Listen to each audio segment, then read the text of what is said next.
कहकशां के दूर किनारे पर एक पुरअमन सैयारा आबाद था जिसका नाम इथीरियन था। वहाँ के लोग इल्म, तरक्की और अमन पर यकीन रखते थे। शहर रोशनियों से जगमगाते थे और बच्चे बेफिक्री से खेलते थे।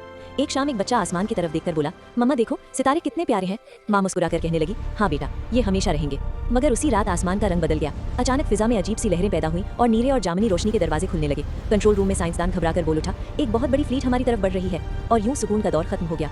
चंद लम्हों में हजारों सुर्ख इंजनों वाले जंगी जहाज नमूदार हो गए। एक अफसर ने खौफजदा आवाज में कहा, डोमिनियन वापस आ गया। पूरे सैयारे पर खतरे के अलार्म बजने लगे। एडमिरल केल कमांड डेक पर खड़ा सितारों के नक्शे को गौर से देख रहा था। उसने पुरज़म लहजे में हुक्म दिया, फ्लीट तैयार करो, हम पीछे नहीं हटेंगे। दिफाई जहाज फिजा में बुलंद हुए और खला की तरफ रवाना हो गए। चंद ही लम्हों में खला जंग का मैदान बन गया। लेजर शुआएं टकराने लगी, धमाके गूंजने लगे। एक पायलट चीखा, शील्ड कमजोर हो रही है। केल ने मजबूत आवाज में कहा, सैयारे को बचाओ। अचानक दुश्मन का सबसे बड़ा जहाज डोमिनियन क्राउन सामने आया। इसका तबाहकुन हथियार चार्ज हो रहा था। एक साइंसदान घबराकर बोला, सर अगर ये फायर हुआ तो सैयारा तबाह हो जाएगा।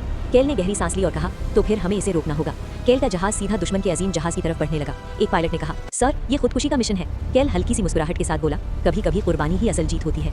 अगले ही लम्हे एक अजीम धमाका हुआ। रोशनी की एक शदीद लहर ने अंधेरे को चीर दिया और डोमिनियन क्राउन टुकड़ों में बिखर गया। दुश्मन की फ्लीट पसपा हो गई और खला में खामोशी छा गई।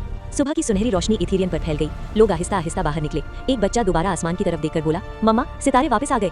माँ की आंखों में आंसू थे मगर लबों पर मुस्कुराहट। वो बोली, हाँ बेटा, किसी ने इन्हें बचाया है। और यूं हर सितारा एक कहानी सुनाने लगा, कुर्बानी की कहानी।